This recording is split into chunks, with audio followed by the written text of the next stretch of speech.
रसूलिहिल करीम अम्मा बाद आऊज़ु बिल्लाहि मिनश शैतानिर रजीम बिस्मिल्लाहिर रहमानिर रहीम व इन्नका लअला खुलुकिन अज़ीम सदक़ल्लाहुल अज़ीम व सदक़ रसूलुहुन नबियुल करीम इन्नल्लाह व मलाइकतहु युसल्लूना अलन नबी या अय्युहल्लज़ीना आमनू सल्लू अलैहि वसल्लिमू तस्लीमा अस्सलातु वस्सलामु अलैका या सय्यदी या रसूलल्लाह व अला आलिका व अस्हाबिका या सय्यदी या हबीबल्लाह। सारे हज़रात दुरूद शरीफ पढ़िए।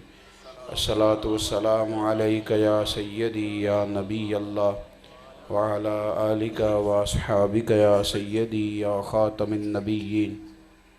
तमाम तारीफ़ें हम्द व सना अल्लाह ताला जल्ल मजदुहुल करीम के लिए।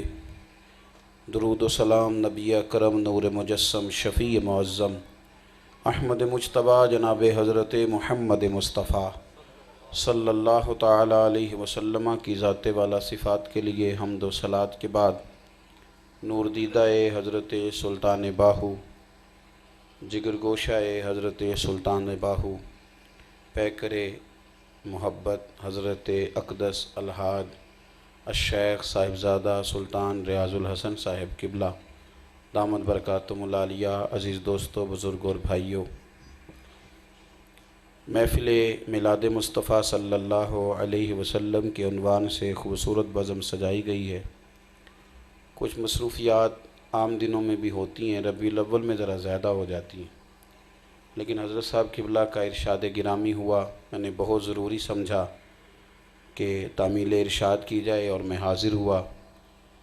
जिस भाई ने नात पढ़नी सी थी उनसे माज़रत के साथ, छोटे जो लोग होते हैं उन्हें बड़ों के हुक्म पे चलना पड़ता है। अभी इसके बाद मुझे एक और अहले सुन्नत के बड़े मोतबर आलिम हैं, उनकी दावत पर उनके यहाँ कुछ देर के लिए जाना है, इसलिए मैंने ज़रा गुजारिश की कि मुझे मौका दे दिया जाए ताकि मैं कुछ बात कर लूँ। अल्लाह ताला हमारी हाज़िरी कबूल फ़रमाए।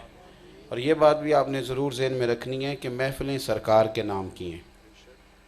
महफ़िलें, इधर देखें जी मेरी तरफ, महफ़िलें ये सरकार के नाम की हैं। लोग तो आते जाते रहते हैं, तो हम शख्सियात के कायल नहीं, नज़रियात के कायल हैं। तो इंशाअल्लाह मेरे बाद जो नाज़ शरीफ दोस्त पढ़ेंगे उन्होंने भी नबी पाक का ज़िक्र करना है। तो बाज़ों का तक़सीम वक्त होती है, जितनी भी नातें हों एक दो, तो आप हज़रात तशरीफ़ रखेंगे, उसको सुनेंगे, हज़रत किबला से दुआएं लेंगे, फिर आप जाएंगे। मैंने बड़ी मारूफ़ आया करीमा तिलावत की है। अल्लाह करीम ने इरशाद फरमाया है कि व इन्नका लअला खुलुकिन अज़ीम। फरमाया प्यारे हबीब सल्लल्लाहु अलैहि वसल्लम, हमने आपको खुल्क़ अज़ीम का मालिक बनाया है। आप खुल्क़ अज़ीम के मालिक। रसूल करीम सल्लल्लाहु अलैहि वसल्लम के जो अखलाक हैं, जो हुज़ूर की आदात हैं, वो बुलंदियों पर हैं। यानी ऐसा नहीं कि हुज़ूर ने अच्छी बात कर दी, एक ख़ूबसूरत बात कर दी, ऐसा नहीं, बल्कि कायनात में जो बात सबसे अच्छी हो सकती थी, मज़ीद उससे अच्छी हो ही नहीं सकती, जो सबसे अच्छी हो सकती थी वो मेरे रसूल पाक ने बयान फरमाई। हमारे यहाँ लोग ये समझते हैं कि सिर्फ मीठा बोलने का नाम अखलाक है। हमारे यहाँ लोगों का ख्याल ये है कि मीठा बोलने का नाम, हालांकि मीठा तो लोग मतलब के लिए भी बोलते हैं, बड़े बड़े मीठे लोग, बड़े मीठे लोग, लेकिन वो उस वक़्त तक जब तक वो आपके सामने। फ़कत मीठा बोलना, आप चले जाए ना किसी बड़ी दुकान पे, लाखों का कपड़ा पड़ा है, तो आपने बेशक 2 गाज़ी लेना हो तो आप उससे कहेंगे ना दुकानदार से कि खोल के दिखाओ, तो जो अच्छा सेलमैन होता है वो गुस्सा नहीं करता। आप सारे थान भी खुलवा लेंगे तो वो खोलेगा, और आप आने लगें तो कहेगा अंकल ठहरें ज़रा, मैंने एक नीचे भी रखा है वो भी दिखाता हूँ, तो वो भी दिखाएगा। और अगर आपने फिर भी इनकार कर दिया मैंने नहीं लेना, तो फिर वो कहेगा कि हफ्ते के बाद आइएगा, मैं और भी माल आने वाला है। लेकिन जब आप दुकान से नीचे उतरे तो उसने पीछे से कहा कि जनाब एक जोड़ा लेना होता है और नखरे देखो कितने। तो ये अखलाक नहीं, ये ट्रेनिंग है गाहक को काबू करने की। मेरी बात की समझ आ रही है आप हजरात को? यानी जहाज़ के अमले की तनख्वाहें लाखों में होती हैं, तो जो बेचारा 15,000 की टिकट लेके भी चढ़ा है ना सियालकोट से कराची जाने के लिए, तो उनकी ड्यूटी है कि उसे भी मीठा ही बोलना है। तो ये अखलाक नहीं है, ये क्या है? ट्रेनिंग है। ट्रेनिंग में और अखलाक में फ़र्क होता है। आप मेरी बात को समझें, मैं एक ख़ास बात आपकी खिदमत में अर्ज़ करने जा रहा हूँ। याद रख लें कि फ़कत मीठा बोलने का नाम अखलाक नहीं, बल्कि सच बोलने का नाम अखलाक है, सही बात करने का नाम अखलाक है, दयानतदारी का नाम अखलाक है। ये जी बंदा बड़ा शरीफ है जी, ये किसी को कुछ भी नहीं कहता, यानी जालिम भी आ जाए तो फिर भी कुछ नहीं कहता। एक आदमी इसके सामने किसी पे जुल्म कर रहा है तो ये शराफत नहीं, ये बुज़दिली है। बुज़दिली में और शराफत में फ़र्क होता है। ज़रूरत जब पड़े तो रहमतुल्लिल आलमीन नबी ने भी बदर के अंदर तलवार उठा ली थी, तो जुल्म के ख़िलाफ़ तलवार उठाना ये भी बहुत बड़ा अखलाक है, ये भी अखलाक का आला मेयार है। आप इसको समझें। मेरे रसूल करीम सल्लल्लाहु ताला अलैहि वसल्लम ने हमें जो अखलाक आलिया सिखाए, लोगों ने समझ लिया है कि बंदा बिल्कुल चुप कर गया, बोलता ही नहीं, यानी किसी को भी कुछ नहीं कहता, किसी को भी कुछ नहीं कहता। इस बात को समझ लें कि जहाँ बात गलत होगी, हज़रत आयशा सिद्दीक़ा रज़ी अल्लाह ताला अन्हा फरमाती हैं, और ये हदीस पाक बुखारी में, मुस्लिम में, तिरमिज़ी में मौजूद है, फरमाती हैं कि कोई हुजूर की ज़ात को तकलीफ़ देता था तो सरकार बिल्कुल बदला नहीं लेते थे। अब लोगों ने इसका तर्जुमा ये किया है कि कोई जो मर्ज़ी भी कर दे कुछ नहीं कहना। ये सही बुखारी में हदीस है, कहती हैं हुजूर की ज़ात पर कोई कितनी भी अजियत का मामला करता तो बदला नहीं लेते थे, लेकिन अगर कोई दीन की हदें तोड़ता, अगर कोई शरीयत की हद तोड़ता, तो फिर मैं नबी पाक को गज़बनाक होता हुआ देखती। फिर हुजूर जलाल फरमाते। अब माफ़ करना भी अखलाक है, और जिस बंदे ने शरीयत की हुदूद तोड़ी उसको डांटना, तंबीह करना, ये भी अखलाक है। मेरे रसूल पाक सल्लल्लाहु ताला अलैहि वसल्लम ने जो अखलाक आलिया हमें सिखाएं, ये ज़रा बच्चों को थोड़ा सा प्यार से पीछे चले जाए ना, लोगों के बीच चले जाएं तो आसानी हो जाएगी। मेरे भाई, आप मेरी बात को समझेंगे और उस पर गौर करेंगे कि अखलाक आलिया का माना यह है कि आप सच बोलें। मेरी तरफ तवज्जो फरमाएं जी। अखलाक का माना है कि आपने सच बोलना है। अखलाक का माना यह है कि आपने हलाल खाना है, और अखलाक का माना यह है कि आपने किसी के सामने हाथ नहीं फैलाना, मेहनत करनी। अखलाक का माना यह है कि मुसीबत पड़े तो सब्र करना है। अखलाक इसको कहते हैं कि अल्लाह नेमत दे तो फिर शुक्र करना है। अखलाक इस चीज़ का नाम है कि जब आपको अदल के मनसब पर बिठाया जाए तो फिर पार्टी नहीं देखनी कि तगड़ी कौन सी है, फिर ये देखना है कि मेरा रब मुझे यहाँ क्या हुक्म देता है। ये अखलाक हैं, ये मेरे रसूल पाक सल्लल्लाहु अलैहि वसल्लम ने हमें सिखाएं। देखो, आज खुददारी और इज़्ज़त नफ्स का मसला उम्मत के अंदर सबसे बड़ा मसला है। यानी हम ना, आम आदमी वैसे कोई ले ले ना, कभी किसी से कोई मदद ले ले तो कहते हैं इसने खैरात ली है। आम आदमी मदद ले ले तो वो क्या होती है? खैरात होती है। और अगर कोई तगड़ा बंदा जाके ले आए तो कहते हैं हमें पैकेज मिल गया है। उसका नाम ही बदल दिया, वो खैरात नहीं है, कहते हैं हमें फ़लाने मुल्क से बड़ा अच्छा पैकेज मिल गया। ये क्या बात हुई भाई? ये किस तरह का पैकेज है? अब ये मांगने का, लेने का और मुफ्तखोरी का और किसी के पैसों पे मौज करने का ये मिजाज बनता जाता है। और हमारी जो आने वाली नस्ल है वो तेज़ी से इसका शिकार हो रही है। दूसरों के पैसों से कारोबार करना है, दूसरों के पैसों से ऐसे करना है, दूसरों के पैसे से, और इतनी शिद्दत है हर शोबे में, हर शोबे में। यानी हमारे यहाँ जो बंदा इलेक्शन लड़ता है उसने भी इन्वेस्टर रखे होते हैं कि पोस्टर किसने बनवाने हैं, और फ्लैक्सें किसने छिपवानी है। और यही काम यहाँ भी हो रहा होता है मज़हब के मामले में भी। यानी मेरा नात खां ये कहता है कि उनका मंगता हूँ जो मंगता नहीं होने देते। ये नात भी पढ़ता है और साथ कहता है पहले 40,000 दो फिर आऊँगा। तो तूने तो कहा था मैं उनका मंगता हूँ जो मंगता नहीं, तो फिर ये कहानी तूने क्यों सुनाई 40,000 वाली। एक बात करना, अगर तो उनका मांगता है तो जो उनका मांगता होता है वो गैरों से नहीं मांगता, वो उन्हीं से मांगता है। और जो उनसे मांगता है उसको वो एक बार दे देना तो फिर उसकी कई नस्लें भी खाती रहती हैं, वो ख़त्म नहीं होता। वो किसी और के सामने जाके कभी कशकोले तलब दराज नहीं करता। हदीस सुनिए, अबू दाऊद शरीफ में मौजूद है। एक शख्स ने आके हुजूर से कुछ मांगा। मैं देखता हूँ कि गरीब लोग भी अब तकिया लगा के बैठ गए कि कोई अमीर आए हमारा बाजू पकड़े और हमें काम पे छोड़ के आए। ये रवैया दुरुस्त नहीं है, ये हौसला शिकनी करने वाला रवैया है। अगर कोई आदमी बेचारा फ़ंड देने के काबिल हो जाता है तो वो तो बड़ा उलझ जाता है। उसने मदरसे को भी देना है, उसने मस्जिद को भी देना है। हाकियाँ लेने वाले बच्चे भी फ़ंड लेने आ जाते हैं, और कब्रिस्तान वाले भी आ जाते हैं, और गली वाले भी आ जाते हैं, और स्कूल वाले भी उसी को मेहमान खुसूसी बना लेते हैं। तो वो कहाँ कहाँ जाएगा। तो हमें ये इस्लाम मिजाज नहीं देता कि आप ये देखें कि पार्टी कहाँ से मिलती है तो पार्टी काबू की जाए। ये रवैया दुरुस्त नहीं। हदीस पाक सुनिए, हुजूर ने किस तरह के अखलाक सिखाए। एक शख्स ने आके कहा या रसूलल्लाह मुझे कुछ दें। आया उस दरवाजे से है जहाँ किसी को इनकार हुआ ही नहीं कभी। आके कहा ना हुजूर कुछ दें, तो सरकार फरमाने लगे तेरे पास कुछ भी नहीं। वो अर्ज़ करने लगा या रसूलल्लाह सल्लल्लाहु अलैहि वसल्लम मेरे पास ना एक कंबल है और एक प्याला है, इसके अलावा कोई शय नहीं। मेरा ख्याल है कि इस वक्त शायद पूरी दुनिया पे इतना गरीब कोई ना हो जिसके पास सिर्फ एक कंबल हो ओढ़ने का और एक प्याला हो। हुजूर ने फरमाया लेके आ। वो लेके आया तो सरकार ने फरमाया कौन ख़रीदेगा, कौन ख़रीदेगा।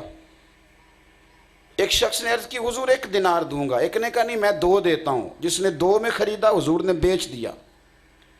और उस मांगने वाले को सरकार ने फरमाया कि जा कुल्हाड़ा लेके आ।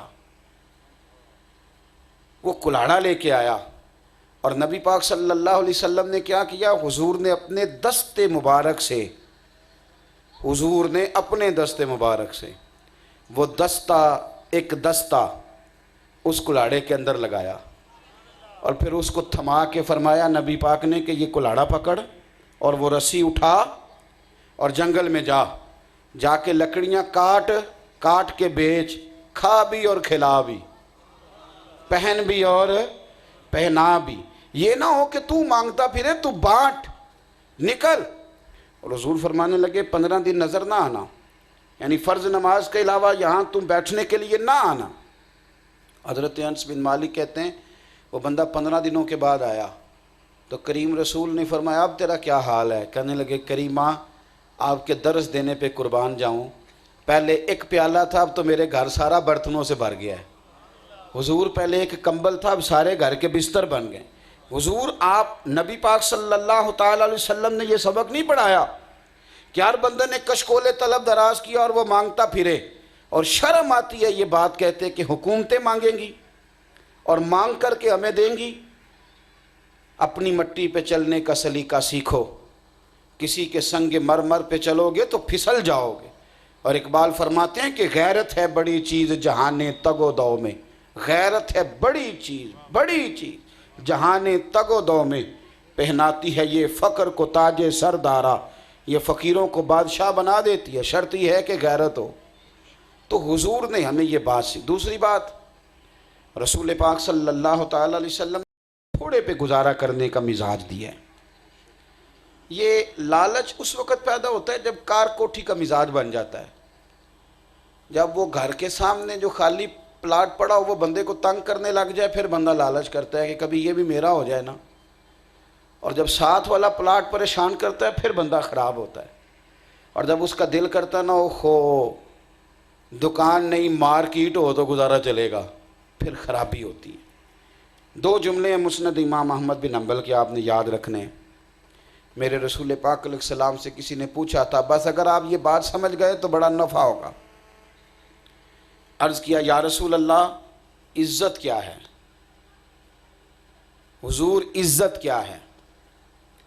तो नबी पाक सल्लल्लाहु अलैहि वसल्लम ने फरमाया, जो रब ने तुझे दिया है ना उस पे राज़ी हो जा, रब तुझे इज़्ज़त अता फरमा देगा।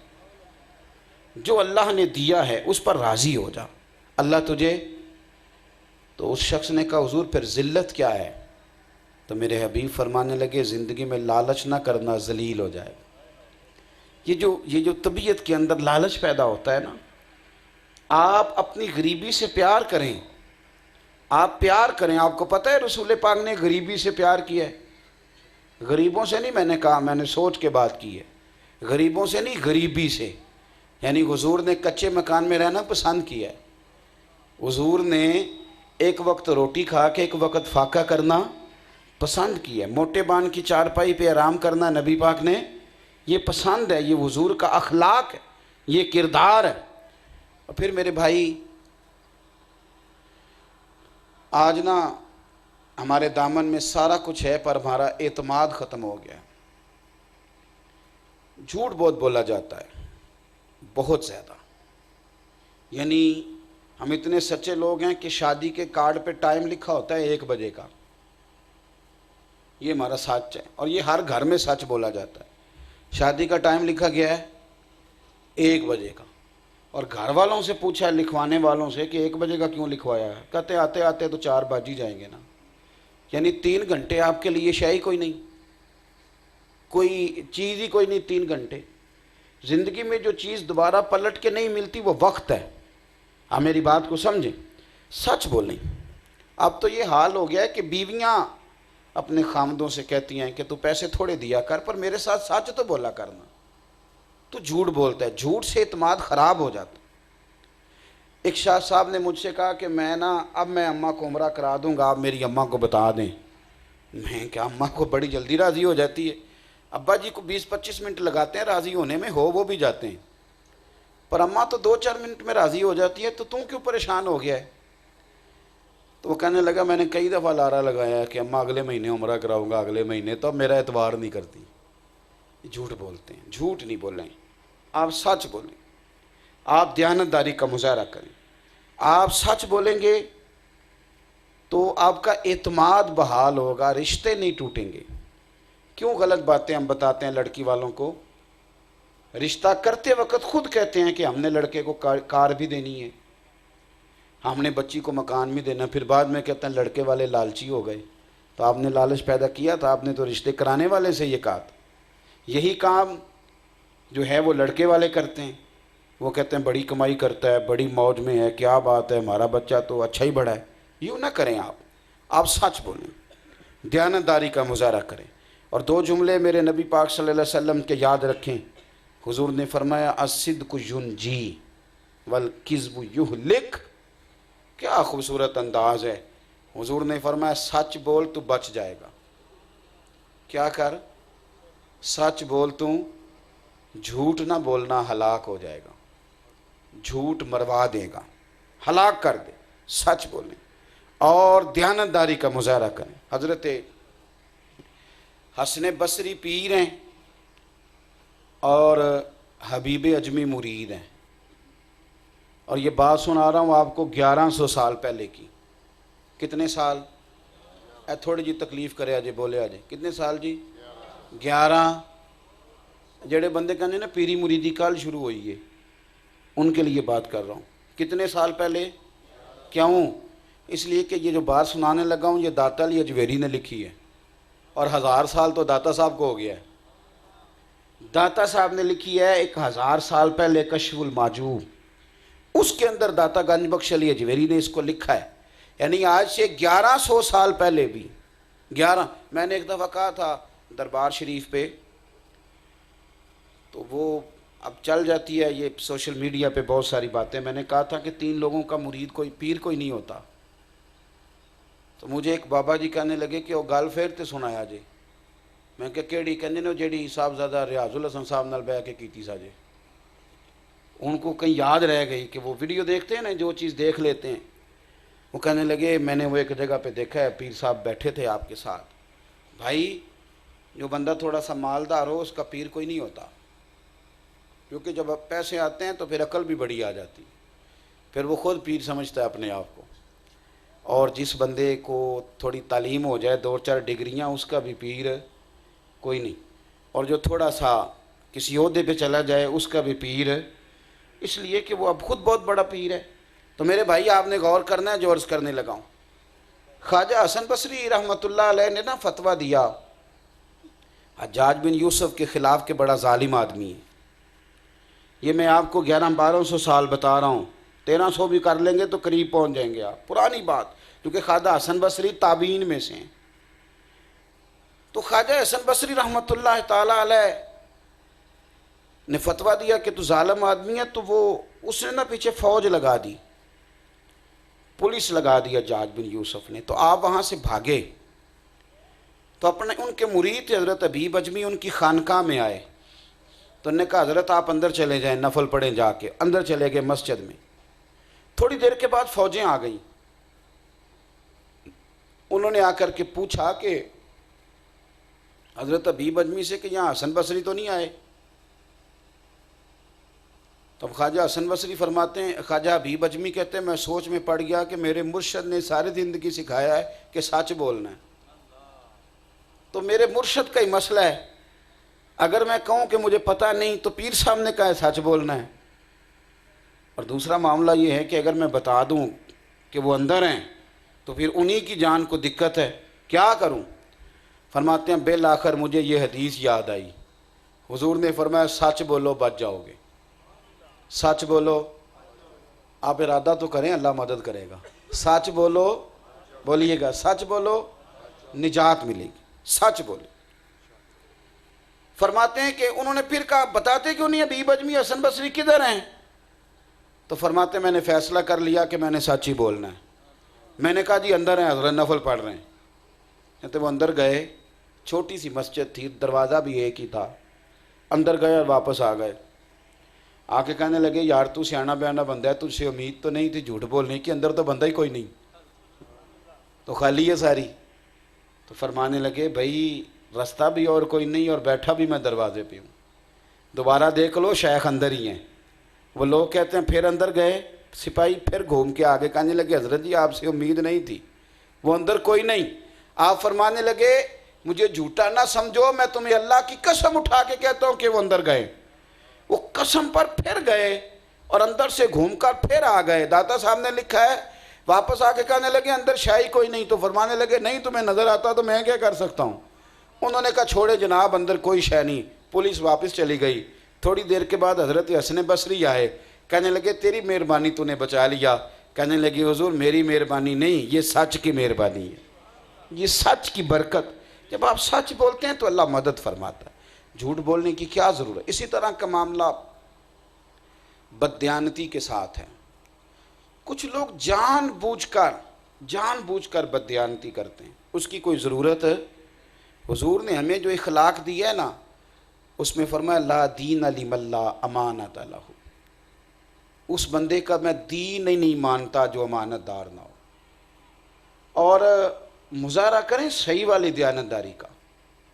हमारे यहाँ ना आपने नाराज़ नहीं होना, वैसे भी मैं आपकी थोड़ी बात कर रहा हूँ, मैं तो जो काम करते हैं उनकी बात कर रहा हूँ।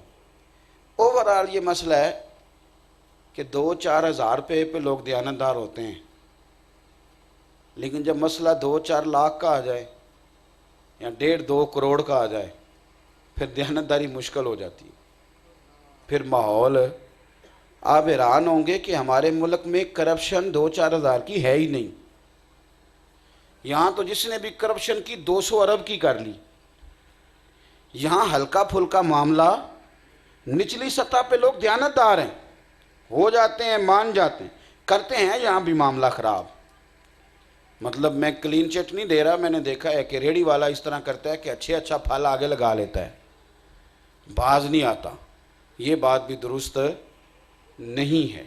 लेकिन मेरे भाई दयानतदारी हुस्न है दीन का, अमानतदारी। आपको एक बात अर्ज़ करूं, तारीख़ ने एक अजीब बात महफूज की है मेरे नबी पाक के अखलाक की। बस मैं बात समेटने लगा हूं। एक अजीब बात तारीख़ ने महफूज की है। अरब के ना सारे लोग हिजरत की रात तलवारें लेके हुजूर के दरवाजे तक आ गए थे। नबी पाक को शहीद करने के लिए। ज़रा गौर करना क्या कहने लगा हूँ। सब लोगों ने तलवारें पकड़ी हैं, हुजूर को शहीद करने के इरादे से आए हैं, लेकिन जो तलवार लेके माज़अल्लाह कत्ल करने आए हैं ना, उनमें से भी कईयों की अमानतें मेरे नबी के घर पड़ी हुई हैं। अल्लाह करे आपको समझ आए।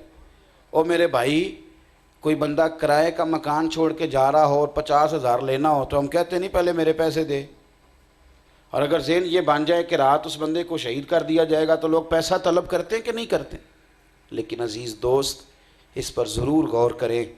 ये बातें सिर्फ़ महफ़िलों में करने की नहीं, ये हमारा दीन है, ये हमारे नबी ने हमें जीने का सलीका सिखाया है। साहब सैयद आलम सल्लल्लाहु अलैहि वसल्लम को शहीद करने आ गए, अमानतें अभी भी हुजूर के पास पड़ी हैं। गोया तारीख़ मुस्कुरा मुस्कुरा के ये बात बयान करती है कि उन्हें भी यकीन था कि अगर माज़अल्लाह हुजूर शहीद भी हो गए तो फिर भी उनकी अमानतें ज़ाया नहीं होंगी। और आप देखिए नबी पाक सल्लल्लाहु अलैहि वसल्लम ने बंदोबस्त फरमाया, अपने लिए नहीं, सारी तारीख़ की किताबें देख लो, वो जो कत्ल करने आए थे उनकी अमानतें भी हुजूर के घर थीं। मौला अली को बिस्तर पे सुला के फरमाया, अली तू लेट जा, सवेरे आ जाना। हुजूर मेरे ज़िम्मे काम क्या है? फरमाया लोगों की अमानतें वापस करनी, उनकी अमानतें जो दुश्मन हैं। यहाँ तो मेरे भाई, अब जो आपने पैसे बड़े प्यार से दिए वो भी आप वापस नहीं ले सकते, सवाल ही नहीं पैदा होता। उसके लिए तो वो लोग कहते हैं आप केस भी करें तो वो कहते हैं तू बता कितने दे सकता है, किस तरह दे सकता है। इतना जब उरूज बददियानती को दिया जाएगा फिर हालात ख़राब होंगे। 3 बातें आपकी खिदमत में अर्ज़ की हैं। एक तो खुददारी से ज़िंदगी गुजारें, हाथ नहीं फैलाएं। आप अल्लाह रसूल से मांगना शुरू करें, आपकी जेबें कभी खाली नहीं होंगी। और दूसरी गुजारिश आपकी खिदमत में ये अर्ज़ की है कि झूठ नहीं बोलें कभी भी, आप सच बोलें। आप इन्नल अहद काना मसऊला, अल्लाह ताला अहद के बारे में पूछेंगे, सच्चाई के साथ ज़िंदगी गुजारें। और तीसरी बात आपकी खिदमत में अर्ज़ की है कि कभी बददियानती ना करें। सिर्फ़ नफल पढ़ के ही हुजूर का कुर्ब नहीं मिलता, सिर्फ़ दुरूद शरीफ पढ़ के नहीं मिलता, बल्कि तिरमिज़ी शरीफ में हदीस है, नबी पाक ने फरमाया जो ताजर सच बोलेगा ना, सच्चा ताजर होगा, अल्लाह क़यामत के दिन उसे नबियों के साथ जगह अता फरमाएगा। यानी तू तिजारत सच बोल के कर, तुझे मदीने वाले का कुर्ब नसीब हो जाए, हुजूर तुझे साथ बिठाएंगे। शर्त यह है कि ताजर हो पर हो सच्चा, बददियानती का मुज़ाहरा न करे। जैसा मैंने शुरू में कहा, आप हज़रात बैठें, इंशाअल्लाह नात ख़ानी होगी, उसको आप सुने। अल्लाह ताला आपको बेहतरीन सिला अता फ़रमाए। आएँ जी किसकी नात शरीफ, बिस्मिल्लाह।